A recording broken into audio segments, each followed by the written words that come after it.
صلو علی الحبیب صلی اللہ علی محمد صلی اللہ علیہ وآلہ وسلم۔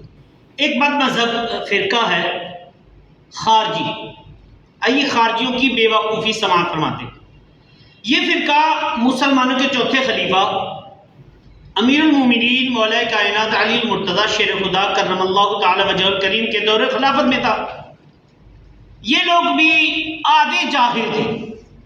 ان کی بے وقوفی کی انتہا دیکھیے کہ ان بدبختوں نے مولا کائنات علی المرتضیٰ شیر خدا کرم اللہ تعالی وجہہ الکریم پر کفر کا فتویٰ لگایا تھا۔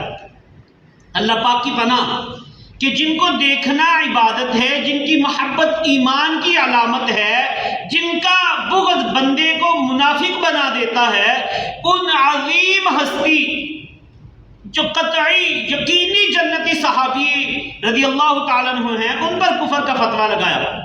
لا حول ولا قوت الا باللہ۔ انہوں نے یہ فتویٰ کیوں لگایا تھا؟ سنیے، مولا کائنات علی المرتضیٰ شیر خدا کرم اللہ تعالی وجہہ الکریم اور امیر المومنین اور سیدنا امیر معاویہ رضی اللہ تعالیٰ عنہ کے درمیان کسی دینی مسئلے پر اختلاف ہو گیا۔ مولا کائنات علی المرتضیٰ شیر خدا کرم اللہ تعالی وجہہ الکریم ماشاءاللہ بڑے باکمال تھے، اور آپ نے حکمت عملی اختیار کی اور ایک حکم مقرر کر دیا، یعنی ثالثی مقرر کر دیا۔ اس حکم نے دونوں کی صلح کروا دی۔ اب یہ خارجی لوگ تھے، یہ جو خارجی لوگ تھے یہ معاذ اللہ جنگ چاہتے تھے، لیکن مولا کائنات علی المرتضیٰ شیر خدا کرم اللہ تعالی وجہہ الکریم نے تو صلح کر لی تھی۔ چنانچہ انہوں نے اس صلح پر کفر کا فتویٰ لگا دیا۔ کہنے لگے قرآن کریم میں ہے ان الحکم الا للہ، کہ حکم تو صرف اللہ کا ہے، یعنی علم صرف اللہ پاک کا ہو سکتا ہے۔ مولا کائنات علی المرتضیٰ شیر خدا کرم اللہ تعالی وجہہ الکریم نے چونکہ ایک بندے کو حکم بنا لیا، لہذا اس آیت کا خلاف کیا، لہذا آپ کافر ہو گئے۔ معاذ اللہ، معاذ اللہ۔ جہالتوں کی انتہا دیکھی ہے۔ خدا جب عقل لیتا ہے جہالت آ ہی جاتی ہے۔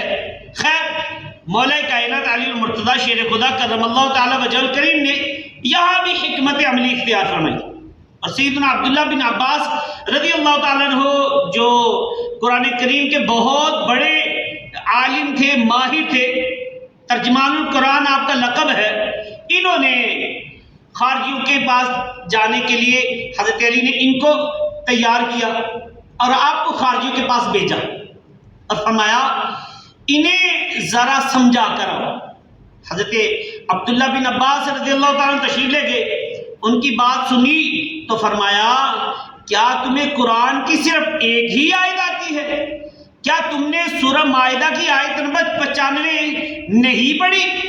اللہ پاک فرماتا ہے کہ اگر کوئی حالت احرام میں کسی جانور کو مار دے، مثلا کسی نے خرگوش مار دیا، اب حکم ہے کہ اس جانور کی قیمت صدقہ کرے۔ یہ کیسے پتہ چلے گا کہ اس خرگوش کی قیمت کتنی ہے؟ تو اللہ پاک نے فرمایا یحکم بہ ذوی عدل منکم، تم میں سے دو معتبر آدمی فیصلہ کریں۔ حضرت عبداللہ بن عباس رضی اللہ تعالیٰ عنہ نے یہ آیت پڑھ کر فرمایا کیا کہتے ہو؟ خرگوش جو ایک درہم کے 4 مل سکتے ہیں، ان کی اہمیت زیادہ ہے یا انسان کی؟ جب اللہ پاک نے مثال دے کر ایک خرگوش کی جو یعنی کہ مثال دے کر فرمایا ہے، تو مولا کائنات نے اگر انسانوں بلکہ صحابہ کے درمیان جنگ روکنے کے لیے کسی کو حکم مان لیا تو کفر کیسے ہو سکتا ہے؟ اسی طرح حضرت ابن عباس رضی اللہ تعالیٰ نے انہیں مزید آیات بھی سنائی، مگر بات وہی ہے، بے وقوفوں کو سمجھانا بھی تو کوئی عام بات نہیں ہے۔ ان بدبختوں کی سمجھ میں نہ آیا، آخر حضرت علی کرم اللہ تعالی وجہہ الکریم نے انہیں سخت سزائیں دے کر جہنم میں پہنچا دیا۔ تو معلوم ہوا کہ ادھوری جہالت اتنی بڑی بے وقوفی ہے کہ جس کو یہ بیماری لگ جائے وہ بڑے بڑے بزرگوں، امت کے سرداروں، بلکہ وہ جو جان ایمان ہیں ان پر بھی کفر کے فتوے لگا ڈالتا ہے۔ صلو علی الحبیب صلی اللہ علی محمد.